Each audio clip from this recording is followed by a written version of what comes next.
আমার কৃষি চ্যানেলের পক্ষ থেকে আপনাদের সকলকেই আন্তরিক শুভেচ্ছা এবং অভিনন্দন রইল।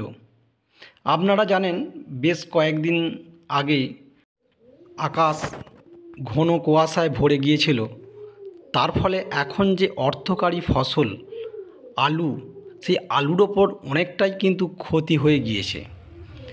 এই সময়টা আলুর 50 থেকে 70 দিন প্রায় বয়স অধিকাংশ আলুর ক্ষেতেরই। তাই এই সময়টা আলুর ফলন দেওয়ার একটা মোক্ষম সময়। আর এই সময়টাতে যদি গাছ মারা যায় তাহলে কৃষক বন্ধুদের অনেকটাই ক্ষতি হয়ে যাবে। তাই আলু গাছকে বাঁচানোর জন্য কৃষক বন্ধুরা কিন্তু বিভিন্ন রকম ঔষধ স্প্রে করছেন। আমি বলবো কৃষক বন্ধুদের, আপনারা এটা ওটা বিভিন্ন রকম ঔষধ স্প্রে করবেন না। আমি দেখেছি অনেককেই অ্যাক্রোবাট যেমন করে ইচ্ছে স্প্রে করছে। অ্যাক্রোবাট সব সময় যেমন করে ইচ্ছে স্প্রে করবেন না। ছোট গাছ বড় গাছ ভেবেচিন্তে অবশ্যই দেবেন। তাই বলবো আপনারা নিজ নিজ এলাকায় যে কৃষি দপ্তরগুলো রয়েছে বা আপনার এলাকায় যেগুলো প্রসিদ্ধ ট্রেনিংপ্রাপ্ত কৃষি দোকানগুলো রয়েছে তাদের সঙ্গে সুপরামর্শ করুন এবং সেইভাবে আপনারা ওষুধ স্প্রে করুন। তাহলে দেখবেন আপনার গাছ অনেকটা সুস্থ থাকবে এবং বেশি দিন বেঁচে থাকবে। তাহলে আপনার আলুর ফলন কিন্তু অনেকটা বেড়ে যাবে। আপনারা বিভিন্ন রকম ওষুধ, আমি দেখেছি অনেকজন প্রায় 4 রকম 5 রকম ঔষধ একবারে পাইল করে দিচ্ছে, কিন্তু সেটা কিন্তু ঠিক না। এটা গাছের হিতকে বিপরীত, অর্থাৎ ক্ষতি কিন্তু বেশি হয়ে যাবে। তাই ভেবে চিন্তে অবশ্যই ঔষধ স্প্রে করুন। আমি আমার চ্যানেল থেকে যে সমস্ত ঔষধগুলোর কথা বলবো, আপনারা যদি ঠিক করে সেই ঔষধগুলো স্প্রে করেন তাহলে কিন্তু অনেকটাই কিন্তু আপনারা উপকার পাবেন। আমি আমার এই চ্যানেল থেকে যে ওষুধগুলো বলছি আপনারা অবশ্যই খেয়াল করুন এবং আপনার এলাকা থেকে আপনি সংগ্রহ করে আপনি ঔষধটা স্প্রে করবেন।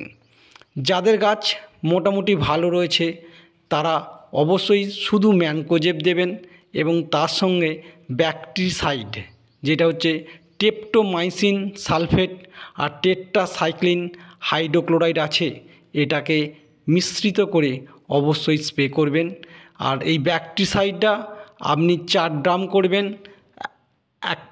6 গ্রাম ঔষধে, আর ম্যানকোজেব 50 গ্রাম একসাথে মিশিয়ে স্প্রে করবেন। যাদের গাছের পাতা অনেকটাই হলুদ হয়ে গিয়েছে তারা অবশ্যই সাইমক্সালিন, তার সঙ্গে যে ম্যানকোজেব আছে যেমন ইন্ডোফিলের মক্সিমেট, কর্টিবার কার্জেট এবং এফএমসি টর্থ, এইগুলো অবশ্যই ব্যবহার করবেন। এছাড়াও মেটালেক্সিল ম্যানকোজেব যেটা আছে, সিনজেন্টার রিডোমিল গোল্ড এবং ইন্ডোফিলের ম্যাটকো গোল্ড, এইগুলো আপনারা ব্যবহার করতে পারেন। আর যাদের গাছ অনেকটাই কাণ্ড পচে গিয়েছে তারা অবশ্যই যে অ্যাক্রোবাট আছে বিএসএফ কোম্পানির, তারাই একমাত্র অ্যাক্রোবাট আপনার 10 থেকে 12 গ্রাম নেবেন, আর তার সাথে আপনি ইন্ডোফিল দেবেন 50 গ্রাম দিয়ে আপনারা স্প্রে করবেন। বিঘা 4 থেকে 5 গ্রাম দেবেন, তার বেশি আপনারা কেউ দেবেন না। দিলে দেখবেন আপনার গাছ অনেকটাই সুস্থ থাকবে। বেশি ঔষধ বারবার করে দেবেন না, একটা নির্দিষ্ট অন্তর আপনি অবশ্যই স্প্রে করুন, দেখবেন আপনার গাছ অনেকটাই সুস্থ থাকবে। আর যদি দেখা যায় আপনার সেচের প্রয়োজন হয়েছে জমিতে, অবশ্যই সেচ দেবেন। অবশ্যই সকালের দিকে সেচ দেওয়ার চেষ্টা করবেন, সন্ধেবেলা বা বিকালের দিকে সেচ দেবেন না, তাহলে আপনার গাছে কিন্তু কাণ্ড পচা রোগ বেশি লাগতে পারে। তাই সেচটা অবশ্যই সকালে দেওয়ার চেষ্টা করবেন।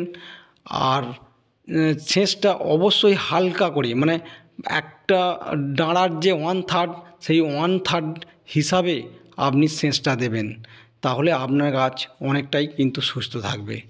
আজকের ভিডিও এই পর্যন্ত। ততক্ষণ আমার এই ভিডিওটা লাইক শেয়ার সাবস্ক্রাইব করবেন। ধন্যবাদ।